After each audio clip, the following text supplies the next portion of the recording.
If you have been waiting in EB-2 and you feel like nothing ever moves, the March 2026 Visa Bulletin just changed the mood fast.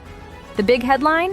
EB-2 Rest of World is listed as current on the dates for filing chart, and EB-2 India moved forward by about 11 months to November 2014. That combination is exactly how a filing rush starts, because it can open the door to file your I-485 Adjustment of Status package and, just as important, your work permit and travel permit applications. By the end of this video, you will know 3 things. 1. What exactly changed in the March 2026 Visa Bulletin for EB-2 and what those charts really mean. 2. Who can file right now versus who should not file yet, even if the news sounds exciting. And 3. A practical checklist so you can move quickly without making a mistake that slows you down. Here is the part most people miss.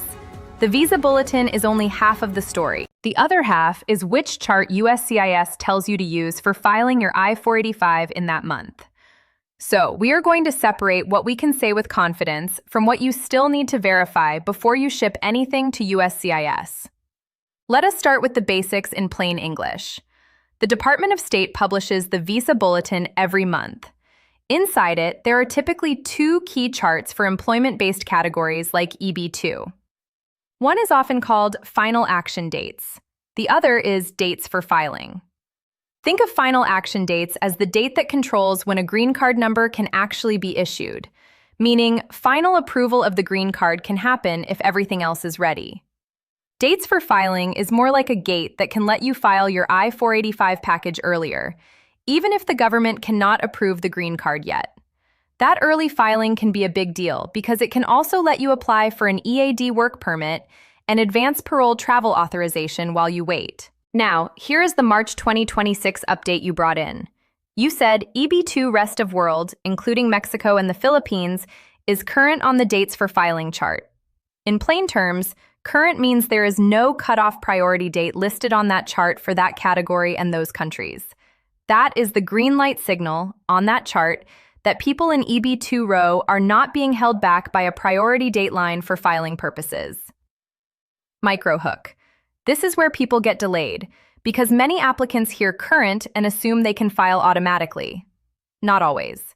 For adjustment of status inside the US, USCIS publishes a separate monthly page telling you whether you must use the Final Action Dates chart or the Dates for Filing chart for that month when you submit Form I-485. So your next step is not only reading the Visa Bulletin, it is checking the USCIS chart selection for March 2026 for employment-based adjustment filings. If USCIS says you can use dates for filing in March 2026 and your category is EB-2 row and it is current on that dates for filing chart, that is when many people can file I-485 in March, assuming they are otherwise eligible to adjust status. If USCIS says you must use final action dates instead, then the fact that dates for filing is current may not help your I-485 filing in that month, even though it is still important information for planning and for consular processing strategy. Next, the other big headline. EB-2 India moved forward about 11 months to November 2014 on the dates for filing chart based on your brief. That is a very large jump in this world. For a lot of EB-2 India professionals, a movement like that can change the conversation from someday to possibly soon, at least for the ability to file. But again, the same check applies. Whether you can file I-485 in March depends on whether USCIS allows use of dates for filing for that month. Here is a quick way to think about who is affected versus who is not, because this is where confusion can cost you time and money. Group 1. People physically in the United States who are eligible to file adjustment of status with USCIS and who have a priority date that is earlier than the applicable cutoff date on the chart USCIS requires for that month. For these people, a favorable dates for filing chart can create a real filing window to submit I-485, plus I-765 for EAD and I-131 for Advance Parole, all together. Group 2. People doing consular processing outside the United States, meaning you will complete the immigrant visa process through the National Visa Center and a U.S. consulate. For consular processing, the Visa Bulletin matters too, but the mechanics are different. In many cases, the dates for filing chart relates to when the NVC can ask for documents and start processing, while final action dates relates more closely to when a visa can actually be issued. That is a simplification, but it is close enough to help you plan. Group 3. People who are in the US but are not eligible to adjust status right now for reasons unrelated to the Visa Bulletin. Example: someone is out of status, has certain status violations, or has a situation that requires legal analysis to determine adjustment eligibility. A bulletin move does not automatically fix those problems. Group 4. Derivatives, meaning spouses and children included in your green card case. They benefit when the principal applicant can file, but they also have their own timing risks, especially children nearing age 21, where Child Status Protection Act planning may matter. If that applies, do not wait until the last week of the month to start thinking about it. Microhook. 2 groups are at highest risk during a filing rush: people who file incomplete packages and people who travel without a clear plan while the I-485 and Advance Parole are pending. We will cover both. Now let us address the big claim that is going around in many EB-2 circles. Filing in March gets you that EAD faster and gives you freedom to work for any employer. Filing an I-485 can allow you to apply for an EAD, and once you have the EAD, it generally gives broader employment authorization than an employer-tied non-immigrant status. But timelines are not guaranteed, and using the EAD to change jobs has strategy implications if your underlying status is something like H-1B or L-1. That is not to scare you. It is to help you avoid accidental problems. Here is myth versus reality number 1. Myth: if EB-2 row is current on dates for filing, everyone in EB-2 row can file I-485 immediately. Reality: you can file I-485 only if USCIS says dates for filing can be used for that month and you meet all other adjustment requirements. The Visa Bulletin is necessary but not sufficient.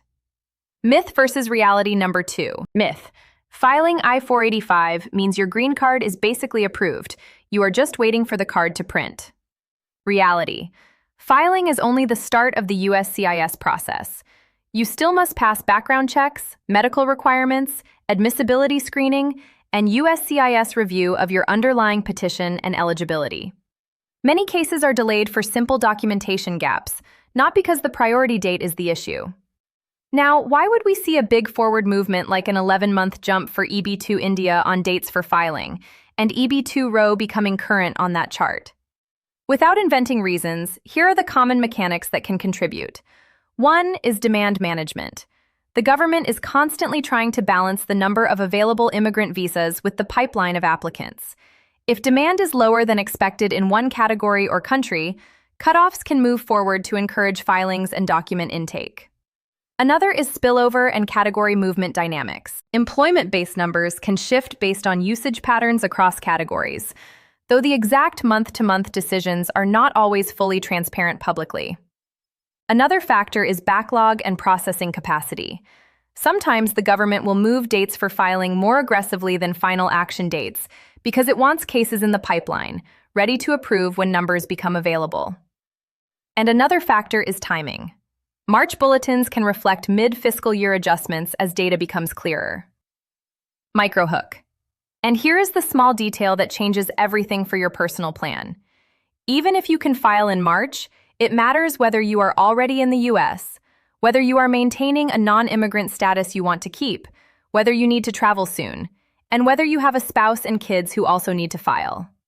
Let us talk consequences in real-life terms, because this is not just a chart. It is your ability to work, travel, and plan your family life. First, work authorization. If you file I-485 and include Form I-765, you can request an EAD. Once approved, an EAD can allow you to work for an employer without the same petition structure as certain work visas. But do not assume it is instant. Processing times vary, and filing during a rush can sometimes increase delays if USCIS receives a surge. Second, travel. If you file I-485 and you leave the US without advance parole, that can create serious problems for the pending I-485 in many situations. Some people maintain H-1B or L-1 status and can travel under those rules, but this is highly fact-specific. The safe takeaway is, do not plan international travel right after filing unless you have confirmed your travel strategy. Third, families. If your spouse files with you, they can also request their own EAD and advance parole. For many families, that is the biggest quality of life change because it can open job options for the spouse. Fourth, timing and deadlines. If there is a filing window, you want to be ready early in the month, not on the last day. A package that arrives after the window closes can be rejected, and if there is a risk of retrogression in later months, filing earlier can matter. I am not saying retrogression will happen. I am saying it is one of the things you should watch because it happens in employment-based categories when demand spikes. Here is an example scenario, clearly hypothetical, to make this concrete. Example scenario 1, EB-2 row adjustment filer. Lena is in the US in H-1B status with an approved EB-2 I-140 and a priority date that is already established. She checks the March 2026 Visa Bulletin and sees EB-2 row is current on dates for filing.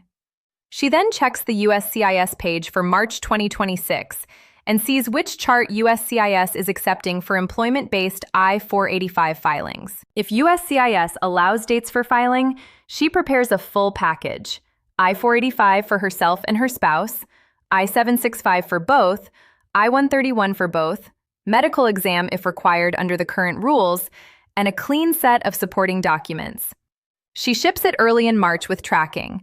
The result is not an instant green card, but it starts the clock for receipts, biometrics, and eventually EAD and AP. Here is the part most people miss. She also decides whether to keep using her H-1B for work and travel until the EAD and AP are approved, because that can be a safer bridge for many people. Example scenario 2. EB-2 India filer near the new cutoff. Arjun has an EB-2 India priority date in October 2014. The March 2026 dates for filing moves to November 2014, which means on that chart he is now eligible to file if USCIS permits use of dates for filing for I-485 that month. If he waits 2 or 3 months and the cutoff later moves backward due to demand, he might lose the window. So his plan is to prepare now. Civil documents, employment letters, status records, and a medical exam plan, so he can file promptly when the window is open. Microhook. This is where people get denied or delayed, not because they were ineligible, but because they rushed and sent a messy package. So let us do the practical checklist. I am going to phrase this as do this and avoid this. Do this. First, verify the chart. For March 2026, confirm the Visa Bulletin shows EB-2 ROW as current on dates for filing and EB-2 India at November 2014 on dates for filing, as reported in your update. Then confirm on the USCIS website which chart is used for employment-based I-485 filings that month. Second, confirm your priority date and category. Your priority date is typically the date the PERM labor certification was filed, or the I-140 filing date if PERM was not required, depending on your case type. Do not guess. Look at your I-140 approval notice or PERM records. Third, assemble your core identity and status documents. Common examples include passports, visas, I-94 records, birth certificates with certified translations if needed, marriage certificates, and prior immigration approval notices.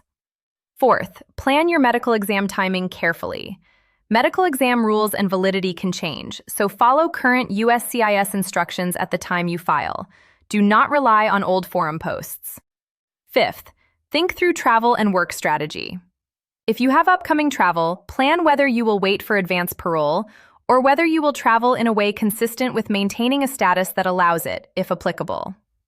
If you are on H-1B or L-1, many people choose to keep that status active as a hedge, but you should confirm what is right for your situation. Sixth, track delivery and keep a complete copy. Make a full scanned copy of everything you send, including checks, forms, and exhibits. Use a reliable courier with tracking. Avoid this. Do not file the wrong chart. This is the #1 avoidable mistake. Do not assume dates for filing applies to USCIS adjustment filings unless USCIS says so for that month. Do not send incomplete or unsigned forms. A missing signature can lead to rejection, and you can lose time. Do not send the wrong fees or pay in the wrong way. USCIS fee rules are strict and can cause rejection if incorrect. Do not travel internationally right after filing unless you have confirmed your travel plan, especially if you do not yet have advance parole. Do not quit a stable, status-based job purely because you assume the EAD will arrive quickly. Treat EAD timing as uncertain until you have it in hand. Here is myth versus reality number 3. Myth: if I file I-485, I automatically get EAD and advance parole quickly. Reality: many people do get them, but timing depends on USCIS workload, biometrics, and case processing. Filing early and filing clean helps, but nothing is guaranteed. Myth versus reality number 4. Myth: the India jump means the final green card approvals will immediately follow. Reality: a dates for filing jump primarily affects who can get into the filing pipeline. Final approvals depend on final action dates and visa number availability. Now, what should you watch next starting today? First, watch the USCIS monthly announcement about which chart to use for employment-based I-485 filings. That single line can change what you can do in March. Second, watch the next Visa Bulletin for signs of retrogression or slower movement. When there is a filing surge, the government sometimes responds in later months by tightening dates. Again, not a prediction, just a watch point. Third, watch for processing time changes and practical bottlenecks, biometric scheduling, RFE trends, and local field office backlogs if interviews are required. Fourth, if you are doing consular processing, watch National Visa Center communication and document requests, and stay organized so you can respond quickly. Microhook: and if you are in one of these groups, do this one thing today. If you are EB-2 row and you are ready to adjust, start your document collection and confirm the USCIS chart for March the moment it is posted. If you are EB-2 India and your priority date is near late 2014, pull your priority date proof and talk with your employer or attorney about readiness so you do not lose a sudden window. If you have a spouse who wants to work, plan the spouse EAD paperwork now, because it often takes longer to gather civil documents than people expect. Let us close with a calm recap. 1. The March 2026 Visa Bulletin shows major EB-2 movement as reported here, including EB-2 row being current on dates for filing, and EB-2 India moving to November 2014 on dates for filing. 2. Whether you can file I-485 in March depends on USCIS chart selection for that month, so verify that before you file. 3. If you can file, a clean I-485 package can also allow you to apply for EAD and advance parole, which can be life-changing for work and travel flexibility. But timelines are not guaranteed. 4. Avoid the common mistakes: wrong chart, missing signatures, wrong fees, and unplanned travel. 5. Watch the next bulletin and USCIS updates for retrogression risk and guidance changes during a filing rush. If you want, comment your category and whether you are ROW or India, and I will cover the most common questions I am seeing about dates for filing versus final action.